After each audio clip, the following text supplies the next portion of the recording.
Pítero y voy a presentar la tesis intitulada Metodología para implementar un sistema de gestión de calidad en proyectos tipo EPC. Esta presentación va a constar de 7 partes. En el primer grupo vamos a ver la introducción, marco teórico, requisitos, el alcance de un EPC y en la segunda parte la descripción de la metodología, evaluación y conclusión.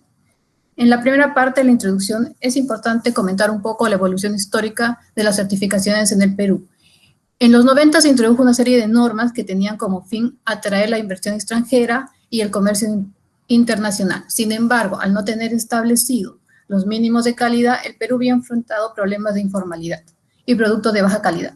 A la par, en 1987 se emitió la primera versión de la norma ISO 9001. Las grandes empresas fueron las pioneras en obtener la certificación en nuestro país, siendo en 1995 el primer año donde se emiten las primeras 7 certificaciones. A inicios del 2000, las pequeñas y medianas empresas empiezan a tener certificaciones, pero porque son requerimientos de sus clientes y no porque exista un convencimiento. En los últimos años, de acuerdo al INACAL, a cierre de 2017, solo el 1.5% de las empresas del Perú ha tenido certificación. Por otra parte, ¿por qué es importante este sistema de gestión de calidad? Bueno, lo podemos enfocar en dos puntos de vista. Para las empresas de construcción que apuestan por un sistema de calidad, que trabajan bajo procesos estandarizados, tienen como principal beneficio la mejora continua, ser más competitivos, mejora su imagen al del cliente y una mayor productividad. Por otra parte, desde el punto de vista de los clientes y usuarios finales, también obtenemos beneficios, ya que las construcciones realizadas por una empresa certificada tienen mayor confiabilidad y seguridad de que sí han cumplido los estándares y normativas requeridos con aquellas empresas que no están certificadas. Por otra parte, voy a mostrar ciertas gráficas para entender mejor la situación del Perú respecto a otros países. Estas gráficas están hechas en base a la información que se encuentra en la página ISO, que recolecta los datos de todos los países. A nivel regional, podemos ver en la gráfica que está representada la evolución histórica de las cantidades de certificaciones, donde América Central y Sur, donde nos encontramos, está en tercer puesto, pero vemos que está muy alejada de las 2 primeras, que es Asia y Europa. Tan solo para hacer una comparación, China o Italia tiene más certificaciones que América Central y Sur. Por otra parte, en lo histórico de los países dentro de Latinoamérica, podemos ver a Perú, que está en los últimos lugares, ¿no? Destacando Brasil. Ahora, desde el punto de vista del rubro, porque también porque todas las empresas se pueden certificar, vemos que la construcción en la línea naranja fue una de las primeras de las que tenía mayor cantidad de certificación. Aunque en los últimos años ha bajado, todavía sigue manteniéndose entre los primeros lugares. También es importante destacar que los servicios de ingeniería también están dentro de los primeros lugares. Por último, la cantidad de certificaciones nos da una visión de dónde nos encontramos, pero esto también se ve influido por la cantidad de habitantes que existen en el país. Entonces, muchas veces se utiliza el ratio de certificados por millón de habitantes. En este caso, vemos que el Perú tiene un ratio de 41.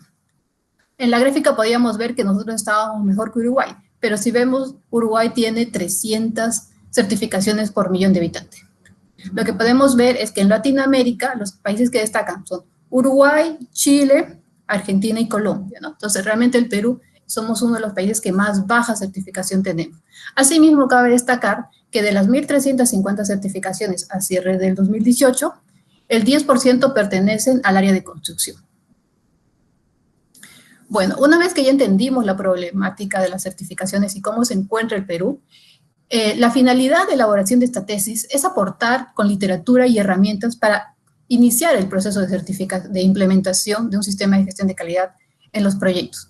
Porque la normativa no te indica cómo implementar el sistema, más bien solo te indica los requisitos que debe cumplirse. Por otro lado, enfocar esta tesis al rubro de la construcción, ya que en mi investigación he encontrado que la mayoría de información es enfocada a empresas de fabricación con operaciones continuas, ya que la norma es muy genérica. Ahora, podemos también comentar los problemas y errores al momento de implementar el sistema en proyectos. Lo típico que puede pasar es que surge la necesidad de certificarse, como yo lo había comentado, porque es un requisito para ganar un proyecto y no hay un entendimiento, no hay un convencimiento. Otro caso es que se contrata una empresa tercera para que defina este sistema Y el problema es que como estos terceros no conocen realmente cómo trabaja nuestra empresa, no existe una correcta integración de los procesos. En tercer lugar, podemos hablar que no se tiene claridad de qué implica un sistema de gestión de calidad y muchas veces se ve como una tarea que tenemos que cumplir y se le envía al área de calidad. Por otro lado, actualmente no se tiene claridad del concepto de sistema de gestión de calidad, ya que este ha evolucionado en los últimos años y pueden haber confusiones. Todos estos problemas derivan en que se ve muchas veces tener el sistema de gestión de calidad como una tarea que no, obligada porque el cliente lo pidió como requisito, viéndolo como un retraso o un sobrecosto. Mi tesis tiene como hipótesis la metodología propuesta logrará implementar un sistema de gestión de calidad en un proyecto de modalidad EPC.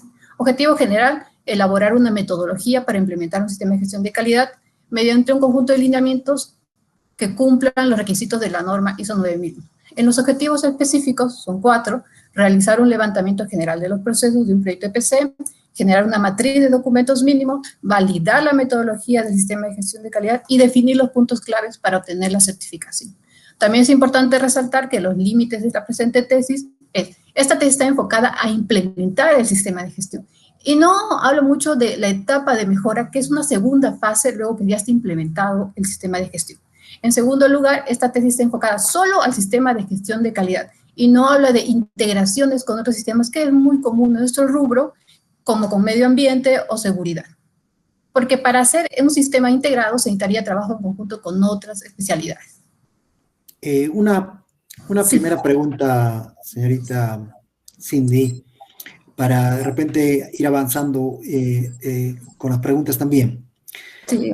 Usted cuando ha iniciado la exposición, prácticamente ha relacionado la gestión de calidad que está usted proponiendo con la norma ISO 9000, inclusive la evidencia la hace mencionando la norma ISO 9001. Sí. La pregunta es, si yo implemento un sistema de gestión de calidad en mi empresa, ¿es porque voy a obtener la norma ISO 9001 o porque quiero yo implementar un sistema de gestión de calidad por mejorar en general, mi imagen?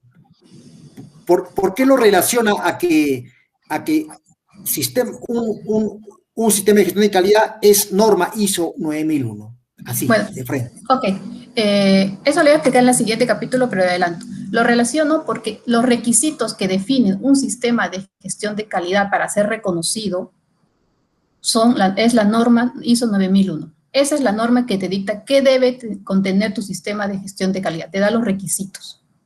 Entonces, mi pregunta es, ¿por qué yo tengo que implementar un sistema de gestión de calidad en mi empresa? Porque un sistema de gestión de calidad te garantiza que tengas identificado tus procesos, que veas cómo se interrelacionan tus procesos y en base a esto poder hacer evaluaciones y análisis para encontrar tus debilidades o fortalezas y mejorar tu empresa, mejorar tus procesos. Señorita Cindy, ese no es el motivo. Ese no es el motivo. Hay un motivo trascendental, con 2 palabras lo puede usted decir. Cuando yo implemento un sistema de gestión de calidad empresario, ¿qué quiero finalmente obtener implementando un sistema de gestión? ¿Qué quiero obtener? Mejorar la productividad y los resultados de mi empresa. Exacto. Eso no lo ha dicho usted desde el comienzo. Cuando usted está proponiendo una metodología de calidad, no es para obtener un ISO. No es para obtener un ISO. Es para conseguir mejor rentabilidad de la empresa, mejor productividad de la empresa. Eso hay que enfocarlo así. Ahora, consecuentemente, obtener un ISO me da un currículum con el cual en el mercado me puedo manejar mejor. Eso es diferente. ¿Ok? Ya. Entonces... si me permite, ingeniero Carlos. Sí, yo he visto un poquito el enfoque desde la perspectiva de la idiosincrasia de la mayor cantidad de empresas acá, por lo menos a nivel regional. O sea, no es no es interés por parte de muchos propietarios, gerentes o de repente de directorios de empresas la obtención de esto. Si lo hacen es porque ya a través de los diferentes procesos de selección y las empresas privadas, sobre todo en el sector minería, lo exigen así. Pero muchas veces ellos no lo enfocan desde esa perspectiva. Es todo un tema de cultura, como creo haberlo entendido, ¿no? Y considero de que eso no solamente bajo términos de lo que vendría a ser Lean Construction, o perdón, las normas de calidad, sino también veamos las otras herramientas innovadoras que han salido al mercado para tratar de mejorar la productividad, que es lo que finalmente pretende, ¿no? Porque al tener todo esto plenamente preestablecido y va a haber un crecimiento y un desarrollo de las empresas. Bueno, ese era quizás como un comentario a lo que yo le he captado de lo que está exponiendo. Nada más. Ok, continúa, Cindy. Ok, en la segunda parte voy a explicar un poco el marco teórico, ¿no? Como lo que comentaba usted. O sea, ¿por qué la ISO me tiene que decir cómo tengo que hacer mi sistema de calidad? Bueno, ¿qué es una norma? La norma es el documento establecido por consenso y aprobado por un organismo reconocido que nos emite unas reglas. ¿Y quién es este organismo reconocido? Bueno, existe un orden de prelación de los organismos, siendo el más importante y reconocido los organismos internacionales de normalización, donde resalta la Cooperación Mundial de Normalización, que está formado por 3 organismos, y ahí se encuentra la ISO. Es por eso que es tan reconocida a nivel mundial. También tenemos organismos regionales de normalización, que es cuando países vecinos se juntan para definir normas. En este caso, por ejemplo, tenemos el Comité Europeo, el Comité Panamericano de Normas Técnicas de las Américas, entre otros. Hay muchos organismos regionales. Y por último, a nivel nacional, ¿qué tenemos? Tenemos el Organismo Nacional de Normalización. Anteriormente, esta parte lo llevaba Indecopi. En julio del 2014 se creó una ley para crear el Sistema Nacional de Calidad y el Instituto Nacional de Calidad, que es conocido como INACAL. Esto con fin de promover y asegurar el cumplimiento de la Política Nacional de la Calidad. Es importante destacar que el INACAL es reconocido internacionalmente y es miembro de varios organismos regionales de normalización. Ahora, también es importante destacar que en el año 2004 se juntó ISO y ONUDI para construir un documento que se denomina Construcción de las Infraestructuras Técnicas para apoyar países en desarrollo como el nuestro. En este documento se destaca que se definen 3 pilares para la infraestructura de calidad. Como se muestra en la gráfica, es la normalización, que está encargada de emitir normas, la metrología, que está enfocada en los establecimientos de medidas, y por último, la evaluación de conformidad, que es la demostración del cumplimiento de los requisitos definidos por dichas normas, y en este caso es a través de muestreos, inspecciones, ensayos y certificaciones. ¿Esto por qué? Porque tendría un enfoque, la infraestructura de calidad nos ayudaría a mejorar la salud, la seguridad, tener productos de mejor calidad, y por otro lado, a nivel de negocio, para mejorar el negocio, para mejorar el comercio, mejorar la rentabilidad de las empresas. Este documento que había comentado fue tomado en cuenta al momento de crear el INACAL. En la gráfica que muestro, estoy mostrando la estructura orgánica del INACAL, donde se muestran los 3 puntos: normalización, metrología y acreditación, que era organismo de evaluación de conformidad. Ahora, una vez que ya tenemos claro cuáles son estos organismos, quiero hablar un poco de qué es el sistema de gestión de calidad. ¿Qué significa? Bueno, lo podemos dividir primeramente en 2 partes. Sistema. ¿Qué es un sistema? De acuerdo a la ISO 9000, define que es un conjunto de elementos, como se muestra en la gráfica, que se relacionan, a su vez pueden tener subsistemas para crear un producto. Por otro lado, ¿qué es calidad? Bueno, calidad ha evolucionado con el tiempo y podemos destacar 3 puntos importantes. En 1920 se hablaba de inspección de calidad, que simplemente era separar los productos buenos de los productos malos. En 1950 ya se hablaba de un control de calidad, que es prevenir los defectos antes de que termine la producción y se entregue el producto. Y eso es control de producto. Por último, ya en 1990 ya hablamos de una gestión total de la calidad, que abarca a toda la empresa, a todos nuestros procesos, y está buscado a la satisfacción del cliente, no solo identificar productos buenos y malos. Por lo que en combinación podemos hablar que el sistema de gestión de calidad, como lo dice la ISO 9000, Es un sistema que comprende actividades de las que la organización identifica sus objetivos y determina procesos y recursos enfocados a la satisfacción del cliente y otras partes interesadas. Ahora, también, como había comentado con los objetivos, era saber un poco el tema de la certificación. ¿Quién puede emitir estas certificaciones? ¿Quién me acredita a mí que mi sistema va a estar certificado? Bueno, las empresas que certifican a la vez tienen que estar acreditadas. Bueno, acreditación y certificación son dos términos que muchas veces se confunden, ¿no? Porque ambos son una emisión de declaración basada en una decisión tomada después de la revisión de que se ha demostrado que cumplen los requisitos. La diferencia está en que la certificación está enfocada a productos, procesos, sistemas o personas, mientras que la acreditación está enfocada a un organismo que lleva a cabo tareas específicas de evaluación de conformidad. O sea, tiene que estar acreditada una empresa para que nos pueda dar nuestro certificado. En el Perú, ¿quién acredita a esas empresas? La Dirección de Acreditación del INACAL. Como había comentado anteriormente, en la organización del INACAL tenemos la Dirección de Acreditación y dentro de esos acredita laboratorios, acredita organismos de inspección y dentro tenemos el organismo de certificación y específicamente sistemas de gestión. Es importante resaltar que estas acreditaciones, como había dicho, son reconocidas internacionalmente. Es decir, si mi empresa va a estar certificada por alguna empresa acreditada por el INACAL, va a ser reconocida en otros países donde el INACAL es miembro. Por último, simplemente como ejemplo, ese es un ejemplo de certificado del sistema, donde el modelo varía de acuerdo a cada empresa que lo emite, pero lo importante aquí es indicar el nombre de la empresa, qué normas se certifica, el alcance de la certificación y la fecha de vigencia. Siguiente. Ahora vamos a hablar los requisitos de la ISO 9001. Existe una familia de ISOs 9000, que es el nombre genérico que se da a todas las normas que están relativas al sistema de gestión de calidad. Como se ve en el esquema, tenemos 3 ISOs 9000. La ISO 9001 es la más importante porque es la que define esos requisitos y es la única norma certificada. Las otras dos que la acompañan, la ISO 9000 es la que define las definiciones y fundamentos del sistema de gestión de calidad, es más teórica. Y la ISO 9004 está enfocada en la mejora del desempeño.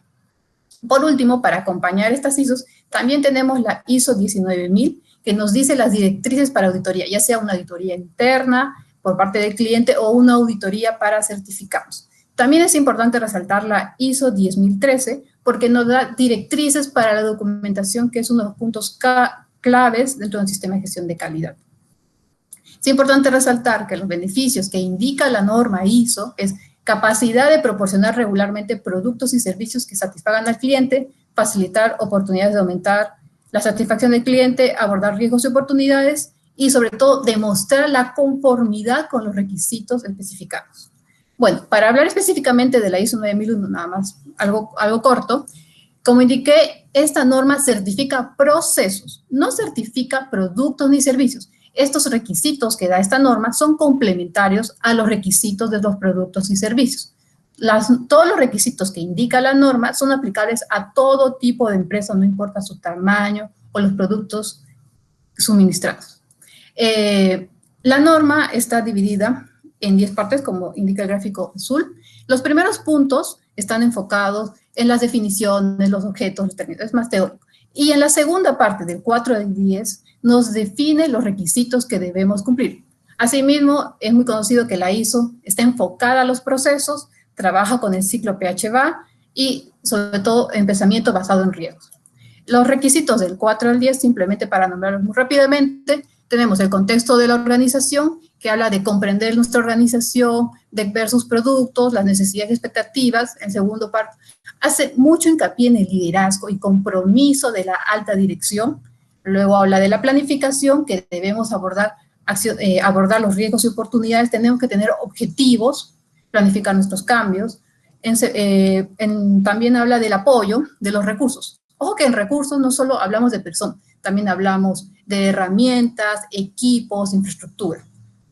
Por último, también tenemos la operación, donde está enfocada en cómo se planifica, cómo se controla, cómo se libera nuestros productos y servicios.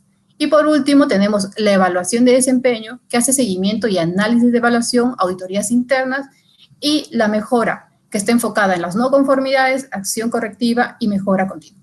Como ven, todos estos requisitos no tienen un orden, ¿no? Puede causar dudas por dónde empiezo primero, del 4 al 10, entonces. Para plantear mi tesis, yo he agrupado esos requisitos en 3 grupos. La organización, que es a nivel macro o general o alto nivel, enfocado en el contexto y el liderazgo. En una segunda parte tenemos los procesos, que hablan de la planificación, apoyo, enfocado más a la operatividad de la empresa. Y por último, la evaluación y mejora, es decir, una vez que ya realicé mis procesos, voy a evaluar cómo me fue y voy a buscar la mejora de mis procesos. A continuación voy a hablar del alcance del proyecto tipo EPC. Mi metodología está enfocada a proyectos tipo EPC. ¿Qué es un proyecto tipo EPC? Bueno, como en la figura se muestra, la metodología de tipo EPC, perdón, el proyecto EPC está enfocado en la ingeniería, la procura, la construcción, el comisionamiento y puesta en marcha, que muchas veces está incluido dentro de la construcción. Esta modalidad apareció como respuesta a la necesidad de proyectos de gran envergadura, donde existían muchos problemas de integración entre las empresas que desarrollaran las diferentes actividades. También es conocido a veces como proyectos llave en mano, porque el objetivo de esta modalidad es que el cliente reciba el proyecto listo para su funcionamiento. Este modelo centraliza toda la organización en una sola empresa. A continuación voy a explicar los procesos más importantes de un EPC.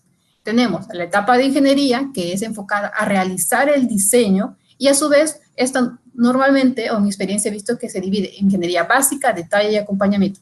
En las gráficas que se muestran, trato de sintetizar este proceso como lo indica la norma. Entradas, actividades y salidas. Rápidamente, para comentar nada más la ingeniería, tenemos las entradas, pueden ser la información técnica, las normativas, los requisitos solicitados por el cliente.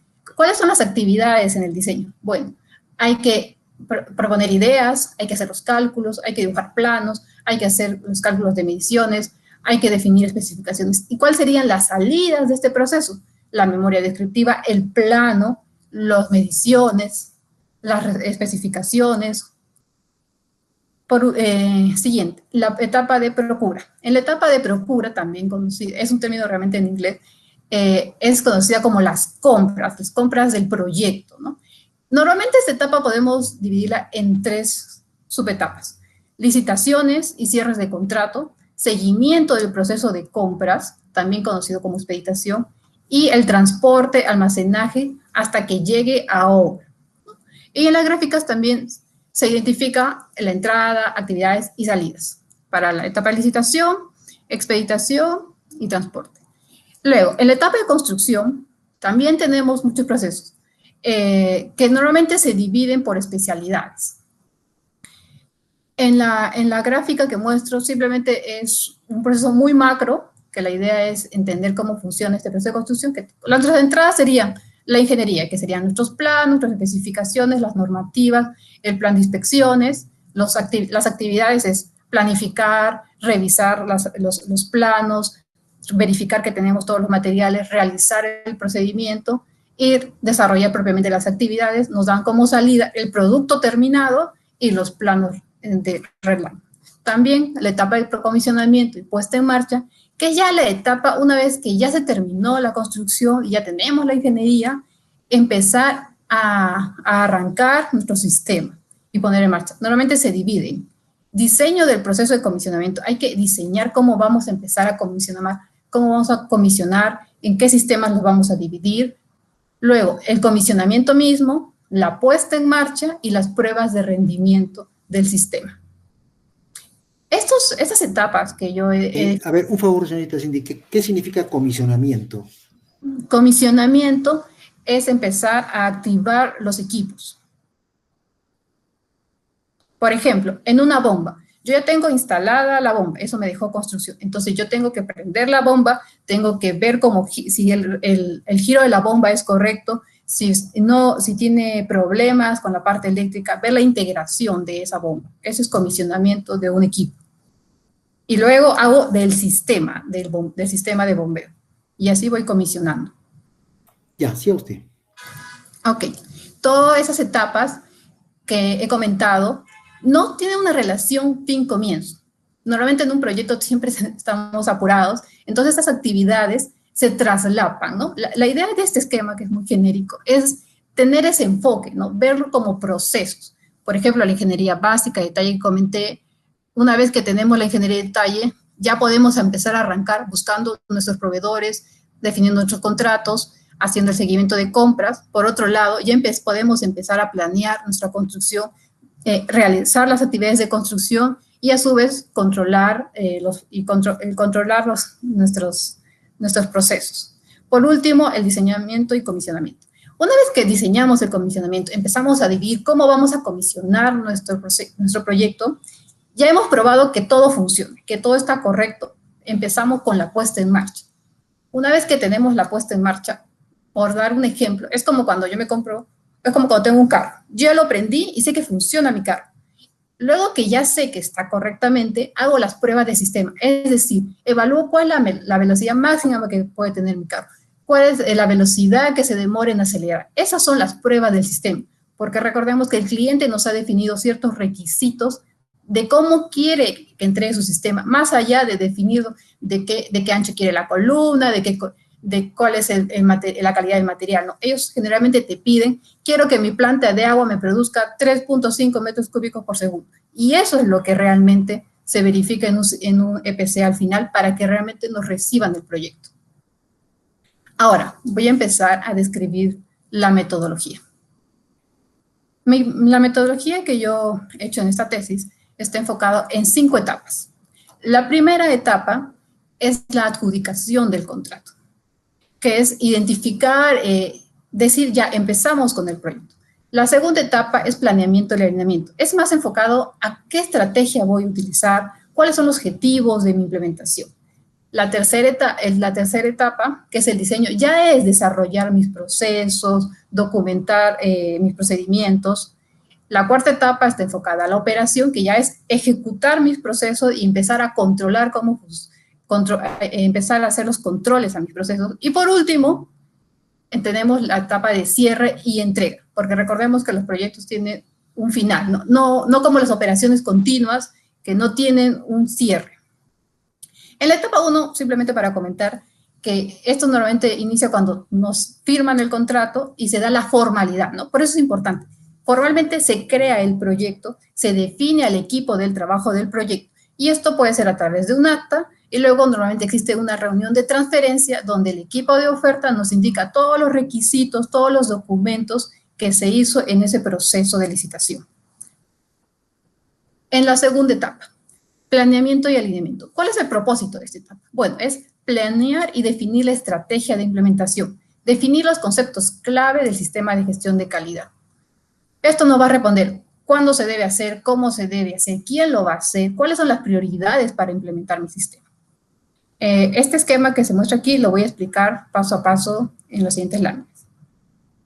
Empezamos. Una vez que yo ya heredé mi contrato, tengo que analizar dónde va a estar mi proyecto, cuál es mi contexto. Para eso tengo que ver de forma interna, es decir, mi empresa cómo trabaja, cuál es su misión, su visión, cuál es su manual de sistema de gestión de calidad, cuáles son sus procedimientos centrales, generales de la empresa. Y luego, por otra parte, en los externos. ¿Cuáles son los requisitos de mi cliente y cuáles son requisitos de las otras partes interesadas? ¿Cuáles son estas otras partes interesadas? Bueno, partes interesadas son todas las empresas, personas que tienen algún interés o necesidad del proyecto. El principal es el cliente. También podemos comentar que una parte interesada podrían ser los dueños de la empresa, los empleados, los gobiernos, la sociedad, la comunidad, nuestros proveedores. Todos ellos van a tener algún requisito expectativo y es importante conocerlo. Normalmente podemos utilizar un análisis de FODA para hacer este proceso. Luego que ya conocemos dónde está nuestro proyecto, empezamos con el plan estratégico, es decir, definir qué vamos a realizar, qué queremos lograr. Queremos de repente con esta implementación lograr certificarlos. Quizá no, quizá solo es para cumplir un requisito del cliente. Tenemos que tener cuál es nuestro objetivo, ¿no? Y también identificar, oye, mi proyecto, ¿qué tantos recursos va a tener? Porque la idea es lograr cumplir mis objetivos. Luego que tengo este plan estratégico, que es la visión a largo plazo de todo el proyecto, normalmente podemos tener un plan de trabajo, ¿no? Que es una visión más corta de qué voy a hacer los siguientes 4 meses, por ejemplo, ¿no? Este es un ejemplo de un plan de trabajo donde vemos actividades del día a día, ¿no? Que voy a hacer, pero el documento tal, voy a escribir tal procedimiento. Ahora, también en toda la tesis voy a hablar de niveles de gestión, ¿no?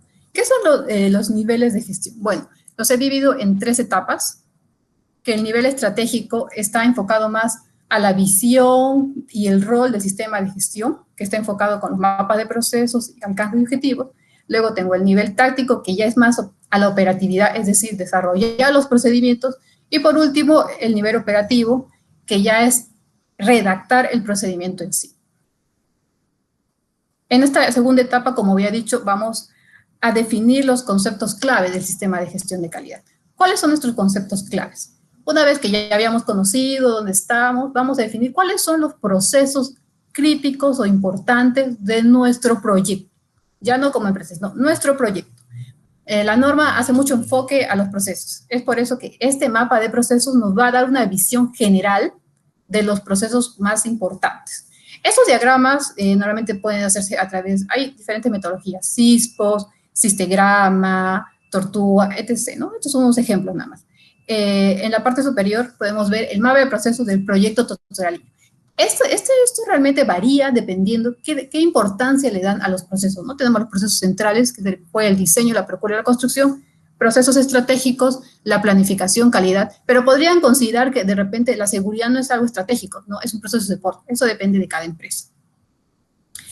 Y también es importante definir nuestro alcance del sistema de gestión de calidad. Una cosa fue definir cuál es el alcance de nuestra estrategia y ahora es cuál va a ser el alcance de mi sistema de gestión de calidad. ¿Qué productos voy a hacer? Y para eso es importante conocer qué productos voy a realizar yo, ¿no? Porque podría subcontratar cierta parte de mis procesos. Esta definición de alcance parte primero de una versión general, pero luego es importante ir haciendo revisiones a medida que vamos desarrollando el detalle. También es un requisito de la norma en los objetivos de este sistema de gestión de calidad, que aquí un poco demostramos el compromiso de la alta dirección con el sistema de gestión de calidad. ¿Qué voy a medir con mi sistema? Entonces, por ejemplo, en el proyecto tutorial fue realizar encuestas de satisfacción. Y hay que realizar todas las encuestas para medir cómo va la relación con el cliente. Cumplir el programa de auditorías al 100%. Difundir a todos la política del sistema de gestión de calidad. Entre otros, cada empresa es libre de desarrollar los objetivos que crea conveniente. Ahora, en la etapa 3, diseño. Ya que tenemos el plan de trabajo, ya sabemos qué vamos a hacer, ahora es ejecutar ese plan de trabajo, diseñar los procesos y sus interacciones, difundir y capacitar. Este es un esquema de las etapas que voy a desarrollar.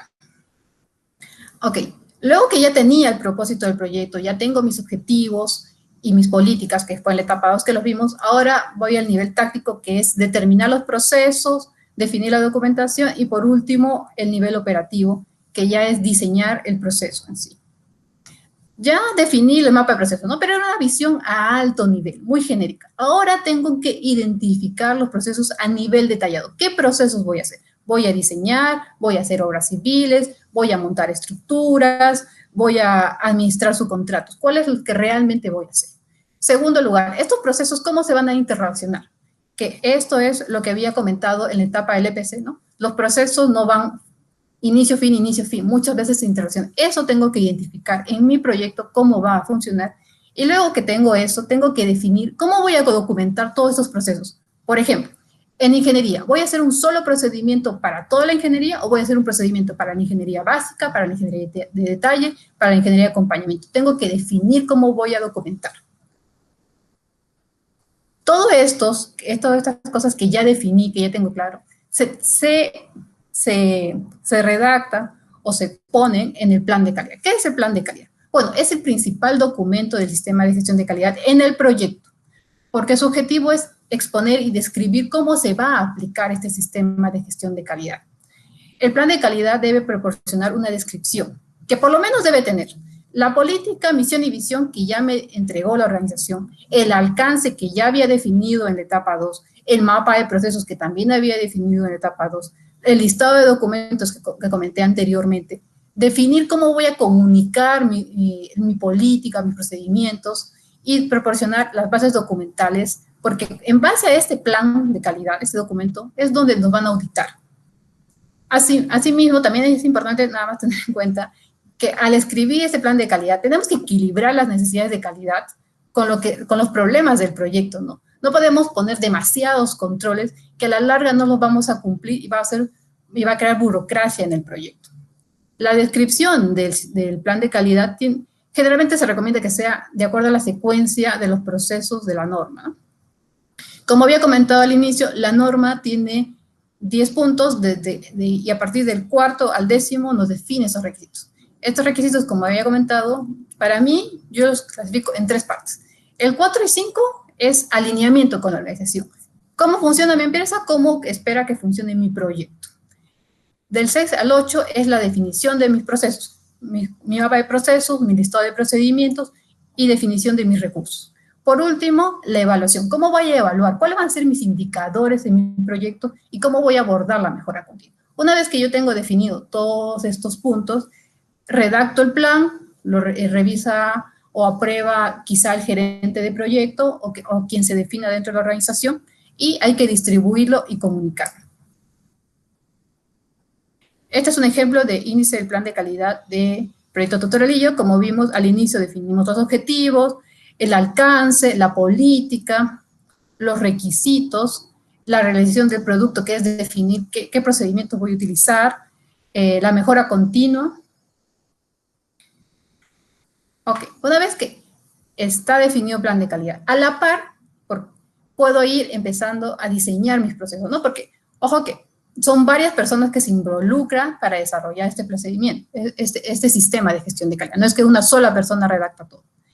Ahora, la norma nos habla de planificación del proceso, que en realidad es el diseñar. ¿Cómo voy a hacer mi proceso? ¿No? Por ejemplo, si voy a hacer una excavación, ¿cómo voy a hacer esta excavación? Que normalmente lo conocemos como procedimiento. Bueno, para hacer un diseño nos dice que tenemos en cuenta que hay que determinar los requisitos, definir las actividades, definir los requisitos de seguimiento, definir qué recursos voy a utilizar, definir la información documentada y verificar.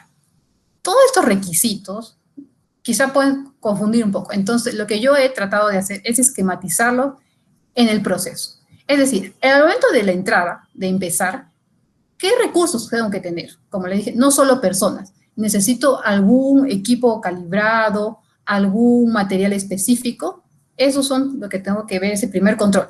Cuando desarrollo mis actividades, tengo que definir, ¿voy a hacer controles durante las actividades? Y ya, y si hago controles, ¿cuáles son esos criterios de aceptación para el control? Una vez que termino de definir mis actividades, mis salidas, ¿cómo voy a medir mi producto o servicio? ¿Voy a hacer algún ensayo, alguna prueba, alguna inspección? ¿Y cuál es el criterio para aceptar esta prueba? Cuando desarrollo, a su vez, cuando desarrollo todo este proceso, desde entrada hasta salida, tengo que definir si todos esos criterios que yo dije los voy a documentar. Por ejemplo, si yo digo que al inicio yo le tengo que entregar el plano al responsable de construcción y que éste tiene que firmarme una carta de aceptación, tengo que esa cartita almacenarla, porque cuando va a venir las auditorías, me van a decir, usted indicó que se tenía que hacer una firma en este punto, ¿dónde están los registros? Entonces, por eso es importante definir que estos controles tienen que estar documentados. Y también la norma habla que luego que terminamos todo el proyecto y entregamos al cliente, nos habla de una etapa de posterior a la entrega, ¿no? Y también hay que definir los requisitos que debemos cumplir en esta etapa. Luego que ya definimos cómo vamos a hacer nuestro proceso, se documenta todos estos controles. Esta documentación puede hacerse a través de un procedimiento, un instructivo. En realidad la norma no define ningún término, simplemente habla de documentar el diseño. Luego que ya hemos definido todo eso, hemos visto que tenemos mucha documentación en el sistema de gestión de calidad. Por eso es importante definir el sistema documental, es decir, cómo vamos a ordenar nuestra documentación, porque esto es clave al momento de las auditorías. No solo auditorías de certificación, sino también auditorías de nuestro cliente, para ver que realmente estamos cumpliendo todos los requisitos. Lo que yo defino es que debe haber 5 controles que se deben definir. Definir una estructura y jerarquía de los documentos, estandarizar formatos, definir cómo se va a distribuir los documentos. Va a ser a través de correo, va a ser impreso, quiénes van a tener acceso a estos documentos, cómo se van a almacenar los documentos, cuánto tiempo voy a almacenar los documentos. Y por último, va a haber estatus de documentación, va a haber diferentes estatus. En este ejemplo podemos ver la estructura documental que había comentado, ¿no? Este es el ejemplo de tutorialillo. En la primera parte, lo más crítico es el compromiso de la organización y el plan de calidad. Eso es lo más crítico. Luego tenemos los procedimientos del sistema de gestión, que son procedimientos más genéricos que aplican a todos los procesos, como las auditorías, producto no conforme, medición y seguimiento. Y también podemos tener de otros tipos de gestiones, como gestión administrativa, gestión del proyecto. Recordemos que la gestión, la calidad es de todo el proyecto, no solo de las actividades de ejecución. Y por último, en el tercer nivel, tenemos los procedimientos instructivos, que ya son enfocados específicamente al desarrollo de los procesos. Estos 3 niveles también son comentados por la ISO 9001. Uno de los objetivos de la tesis fue definir esta matriz de documentos, porque nos va a ayudar a entender qué controles debemos y criterios debe definir nuestro sistema de gestión documental. Simplemente para comentar, en la fase de inicio podemos tener el contrato, el plan de calidad, el plan de seguridad. En la fase de ingeniería, los planos, la memoria de cálculo. En la fase de compras, los contratos, los comparativos, los informes de los proveedores. En la fase de ejecución, procedimientos de trabajo, certificaciones, protocolos. En el comisionamiento también nuestros planes, manuales, procedimientos. Y finalmente el cierre, el acta, los dosieres y el informe final. Ahora, ya que definimos todos nuestros procesos y todos nuestros diseños, tenemos que empezar a arrancar el sistema. Esto implica definir cómo vamos a hacer las cosas. Esto debe involucrar a todos los participantes del proyecto. Lo he definido en las siguientes etapas. Primero, tenemos que definir, a partir de hoy vamos a aplicar el sistema de gestión de calidad, ¿no? Que esto generalmente lo define la alta dirección, que puede ser el gerente de proyecto. Difundimos y capacitamos estos procedimientos, tenemos etapa de marcha blanca, de aprendizaje, y después hacemos evaluaciones para ver si realmente se están cumpliendo los procedimientos, y por último tenemos auditorías internas. ¿Cómo difundimos todo este sistema? Porque es mucha documentación. Bueno, de acuerdo a los niveles definidos, el nivel estratégico que habla del plan de calidad, la misión, visión, se difunde a todos los participantes. El nivel táctico operativo, ya no es necesario que todos conozcan todos los procedimientos. Simplemente las personas van a conocer sus procesos de acuerdo con las que estén relacionadas. Normalmente esta distribución se hace de arriba hacia abajo. En el primer nivel, el gerente difunde toda la política, los objetivos del sistema. Luego, ya los jefes de área van capacitando a su equipo en los procesos que tienen que hacer. Luego que ya definimos nuestros procedimientos, ya los capacitamos, ahora vamos a arrancar el sistema. ¿Cuál es el propósito? Aplicación y mantenimiento del sistema, ejecución de los procesos, evolución y análisis. Ejecutamos el sistema, es decir, voy a hacer los procedimientos, voy a ejecutar los procesos. A su vez también nos acompaña el aseguramiento de calidad y el control de calidad. Por otro lado, como había indicado la norma, tenemos que hacer controles definidos, mediciones y ensayos, controles de productos no conformes, posiblemente auditorías internas, medición de satisfacción del cliente, o también podríamos tener auditorías externas. Todas esas actividades, ¿qué documentos nos dan? Informes de no conformidad, certificados de material, informes de evaluación de subcontrata, si es que tuviéramos, registro de datos, que normalmente lo conocemos como protocolos, informes de auditoría. Todo esto son datos que se recolectan y que se definen en un panel de calidad. Ahora, ya que ejecutamos y medimos, ahora, ¿cómo vamos a analizar? Bueno, con lecciones aprendidas y evaluaciones del nivel de madurez de nuestro sistema. Una vez que tuvimos el panel de calidad donde recogimos nuestros datos y nuestros indicadores, se empiezan a ver cuáles fueron las lecciones aprendidas del mes, de la semana, cuáles son el análisis de estos resultados recogidos y cómo podemos autoevaluarnos para ver qué estamos haciendo bien y qué estamos haciendo mal. Una vez que ya sabemos cómo estamos, pasamos a la etapa de mejora continua para definir algún plan de mejora, algún proyecto de mejora y a su vez ver cómo se va aplicando estos proyectos de mejora. En el plan de mejora, como había indicado, no voy a extenderme mucho sobre esto, Pero también normalmente utilizamos el ciclo PHVA, planificamos, hacemos las mejoras, verificamos cómo nos fue con las mejoras y realizamos de nuevo una planificación de los proyectos de mejora. Por otra parte, también es súper importante conocer los costos de calidad. ¿Por qué? Porque obviamente un sistema tiene que ser sostenible, ¿no? Es una inversión. Los costos de calidad se dividen en dos grupos.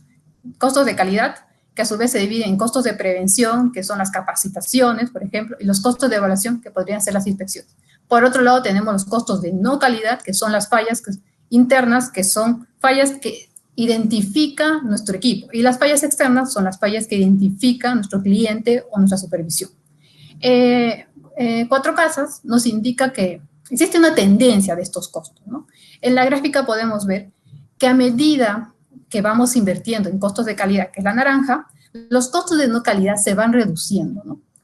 Entonces, la suma de ambos costos nos da una parábola, ¿no? Donde en la parte inferior tiene un punto óptimo, es decir, si ya seguimos invirtiendo más calidad, no vamos a reducir ya nuestros costos de calidad. Entonces, también hay que ver ese equilibrio y controlar nuestros costos de calidad.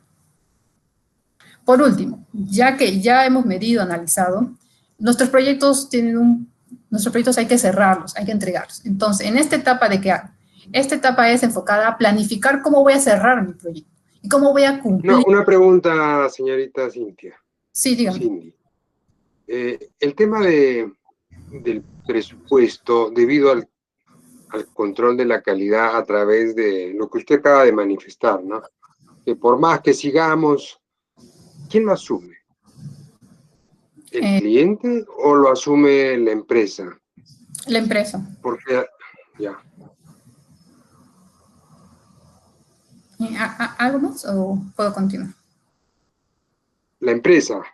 Sí, la empresa es quien la asume porque el cliente, nuestro contrato fue que nosotros le entreguemos un producto, ¿no? Si nosotros nos gastamos más costo en hacer ese producto porque nos equivocamos y tenemos que hacer retrabajos, eso es a costo nuestro.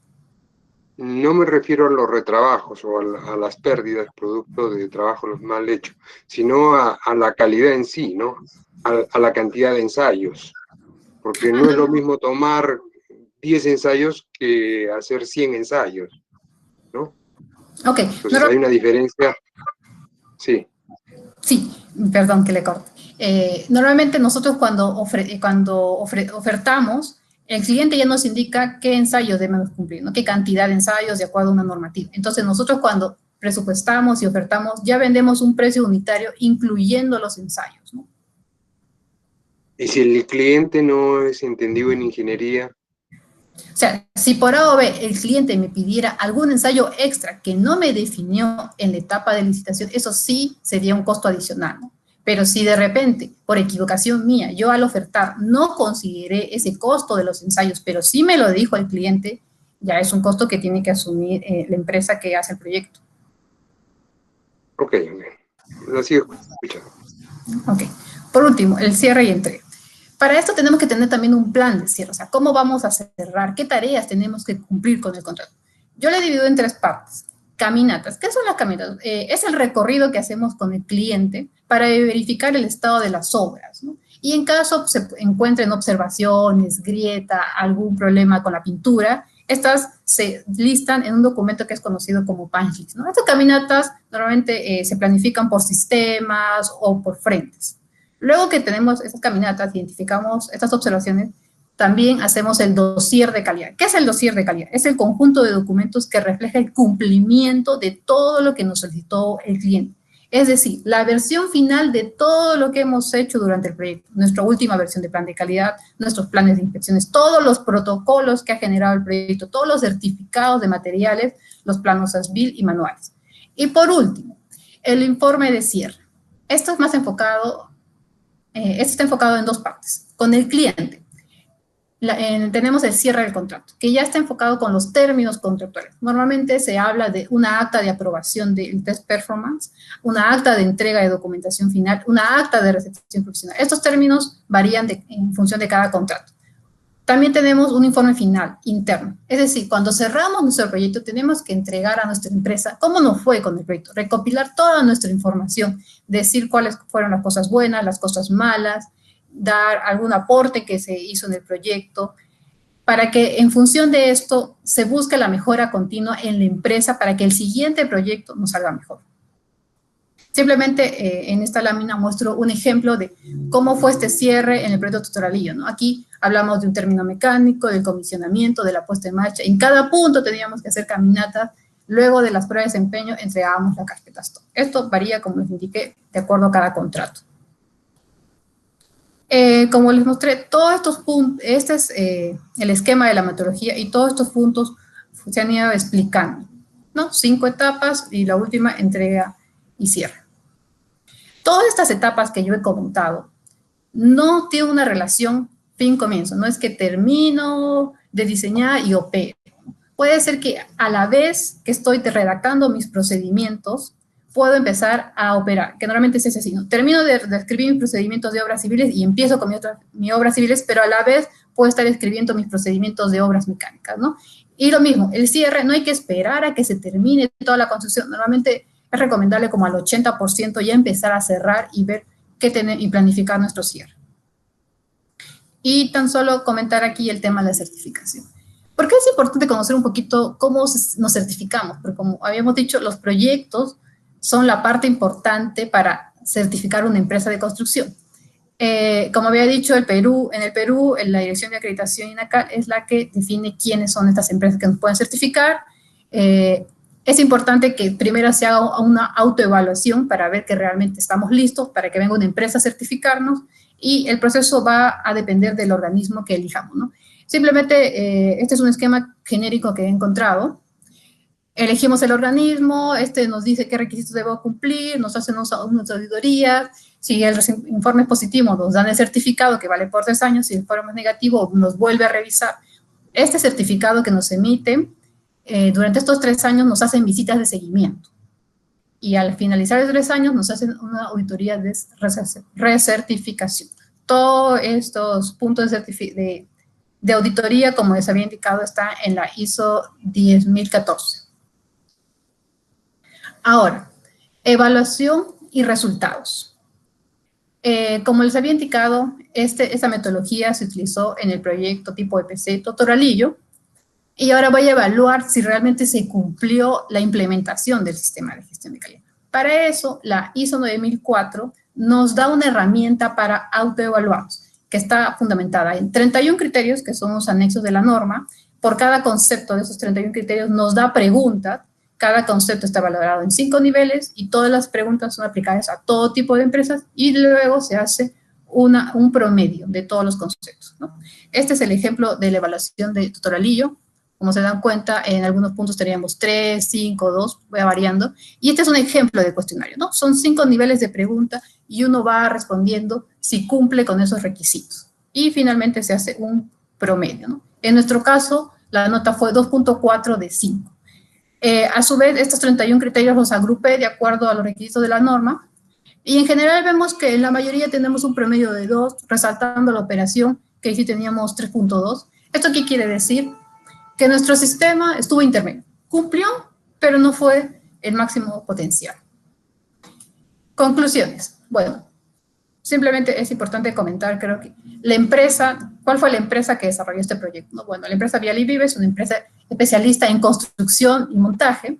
Había hecho EPCs antes, pero en consorcio, ¿no? Nunca hizo EPC solo, entonces fue su primer EPC. Entonces también ahí tiene circunstancias de aprendizaje. Y fue un reto este proyecto.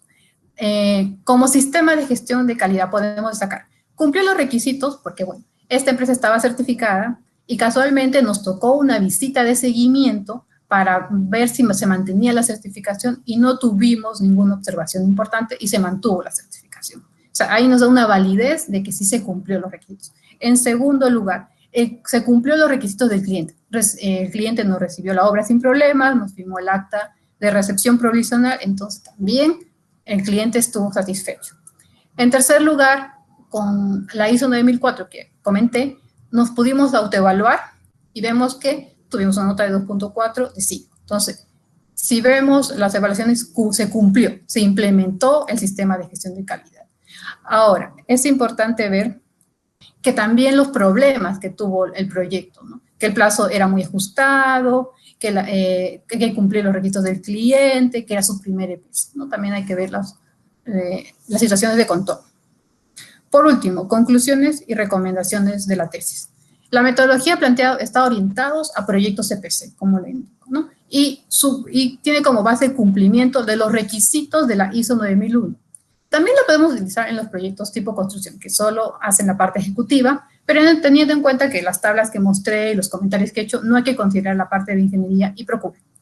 La metodología propuesta en el proyecto tutorialillo dio una nota de 2.4 sobre 5, es decir, se implementó los requisitos mínimos, pero no llegó a desarrollar su máximo nivel de excelencia por las condiciones de control del proyecto. Se hizo un levantamiento de los procesos, que lo expliqué en la etapa del alcance del EPC, viendo cuáles son los procesos claves. También se hizo el mapa de procesos. Se definió la matriz de documentos durante la vida del proyecto EPC para que esto nos sirva como base para definir y configurar un sistema documental. Luego también es importante que en nuestro rubro de construcción, los proyectos son los procesos centrales, y en base a esto es la decisión de que se otorgue o se mantenga la certificación. Y por último, se concluye que a pesar de los pasos definidos para instaurar un sistema de gestión de calidad, existen variables propias del proyecto que van a condicionar su máximo potencial. Por eso es importante hacernos autoevaluaciones de nuestro sistema. Recomendaciones. Se recomienda utilizar la metodología como referencia en caso se quiera implementar un sistema de gestión de calidad en proyectos tipo EPC. Como les había comentado, cabe destacar que esta metodología está enfocada en la implementación. No se hace mucho, no se desarrolla la parte de la mejora continua. En caso se quiera ver más de la mejora continua, podemos utilizar metodologías como el Six Sigma o Lean Construction. Por otro lado, para tener éxito en la implementación, es clave el liderazgo y el compromiso de la alta dirección para que nos puedan apoyar a implementar el sistema de gestión. En tercer lugar, podemos ver que el sistema de gestión de calidad requiere muchos documentos, tener registrado todo. Entonces, yo recomiendo invertir en un sistema, una aplicación o un programa para controlar nuestra documentación, porque esta es nuestra base ante cualquier auditoría. Para una mejor difusión y capacitación es importante estandarizar los términos. O sea, ¿cuáles son los términos que utilizamos en nuestra empresa? Porque en Internet podemos encontrar diferentes términos los que nos pueden generar confusiones. 5. Respecto al diseño de los procesos.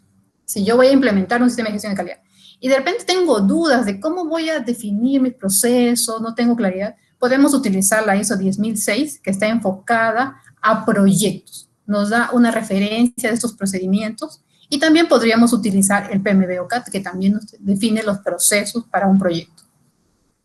Por último, en referencia a la gestión de proveedores subcontratas, es importante que también sean partícipes de nuestro sistema de gestión de calidad, y por eso es importante explicarles qué esperamos de sus productos y servicios, qué certificados deberían de contar.